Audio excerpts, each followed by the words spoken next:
धनखड़ कहां है? उपराष्ट्रपति पद का चुनाव हुआ, कौन जीता कौन हारा, सवाल यह नहीं है। सवाल तो यह है कि जगदीप धनखड़ कहां गुम हो गए।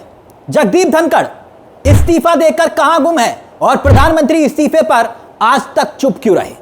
उपराष्ट्रपति पद के चुनाव के वक्त वोटिंग की तस्वीरें आपने भी देखी, पूरे देश ने देखी, मगर देश की होनहार मीडिया ने एक भी सवाल किया? यह सवाल क्यों नहीं किया कि धनखड़ भारत के उपराष्ट्रपति पद से इस्तीफा देकर कहां गायब है और देश कारणों को लेकर आज तक अंधेरे में क्यों है। ना तो इस्तीफा वो देते, और इस्तीफा अगर दिया भी तो उनकी कोई तस्वीर राष्ट्रपति के साथ सामने आई क्या? नहीं ना। कोई फेयरवेल स्पीच हुई? नहीं ना। आज तक जब से उन्होंने इस्तीफा दिया उसके बाद से उपराष्ट्रपति पद पर जो चुनाव हुए, धनखड़ की चुप्पी आज तक बनी रही। और यह सवाल है, यह बात इसलिए भी हो रही है क्योंकि सत्ता अगर साजिशों की तरह चलने लगे तो अटकलों को लगाम लगाना मुश्किल हो जाता है। देश के उपराष्ट्रपति पद का इस्तीफा हुआ, जी हां, उपराष्ट्रपति का इस्तीफा हुआ, किसी पार्षद, विधायक या मंत्री का इस्तीफा नहीं था। यह उपराष्ट्रपति पद एक संवैधानिक पद होता है, कोई छोटी मोटी घटना नहीं। अब याद कीजिए, इसी मोदी सरकार के राज में ही हाल ही में कई राज्यपालों पर सुप्रीम कोर्ट ने खतरनाक, बेहद खतरनाक टिप्पणियां की है, मगर किसी का इस्तीफा हुआ? याद कीजिए, तमिलनाडु के राज्यपाल आर्यन रवि, उनको लेकर सुप्रीम कोर्ट ने क्या टिप्पणी की, याद तो होगा। मगर क्या आर्यन रवि का कोई इस्तीफा हुआ? उन्हें पद से हटाया गया। मगर सेहत का हवाला देते हुए उपराष्ट्रपति पद का यहां से धनखड़ की इस्तीफा हो गया, छुट्टी हो गई। मोदी सरकार ने आरएसएस के चेहरे को चुना, उपराष्ट्रपति का चेहरा बना दिया गया।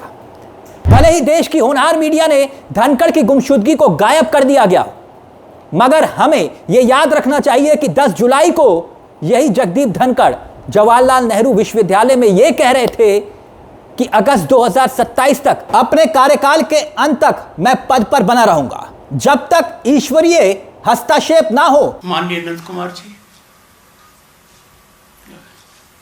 प्लीज,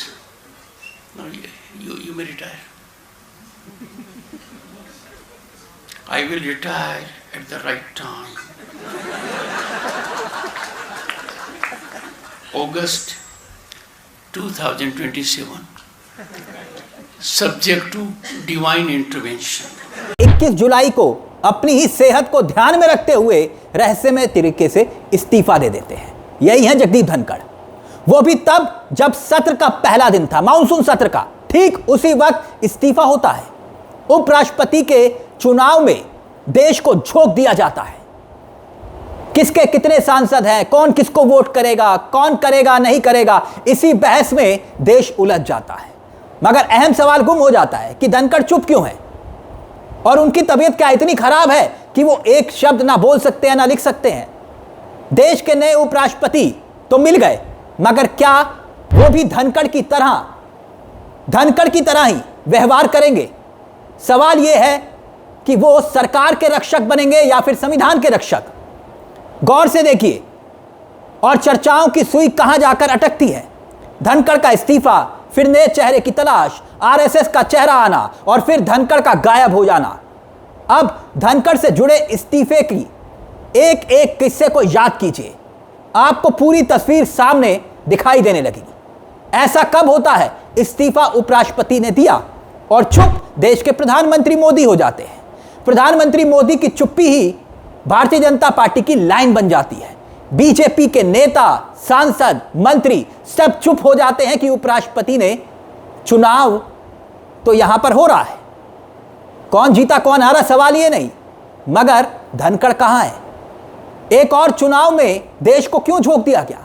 अपनी हरकतों से प्रधानमंत्री मोदी की राजनीति की महत्वाकांक्षाओं को पूरा करने वाला एक व्यक्ति यानी कि जगदीप धनखड़ आज इतने बेकार हो गए इसी सरकार के लिए कि उपराष्ट्रपति के चुनाव की वोटिंग के वक्त भी धनखड़ को किसी ने याद तक नहीं किया। याद कीजिए, 21 जुलाई को इस्तीफा हुआ था इन्हीं धनखड़ का।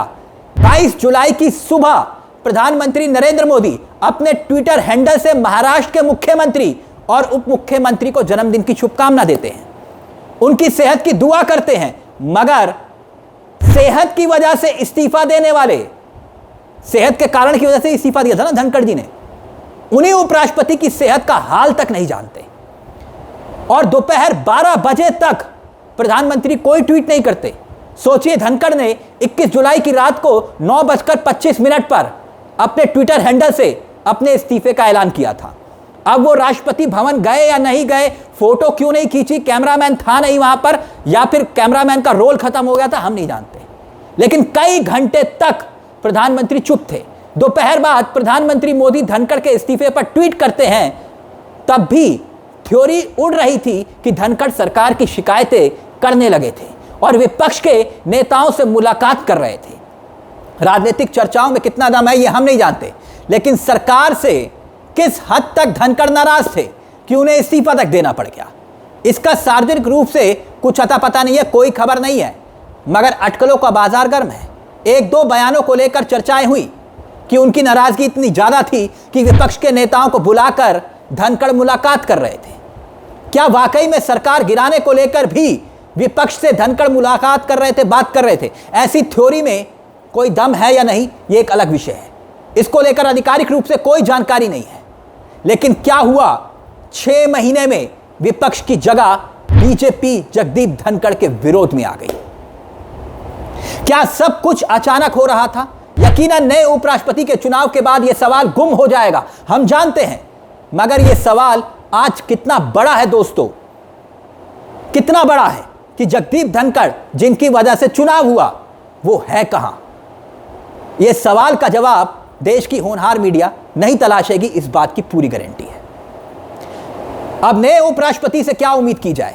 क्या वो भी धनखड़ की तरह होंगे, संविधान का रक्षक या फिर संविधान की धज्जियां उड़ाने वाले?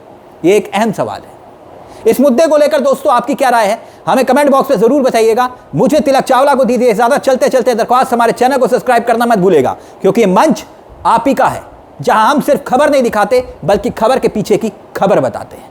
नमस्कार, जय हिंद, जय भारत।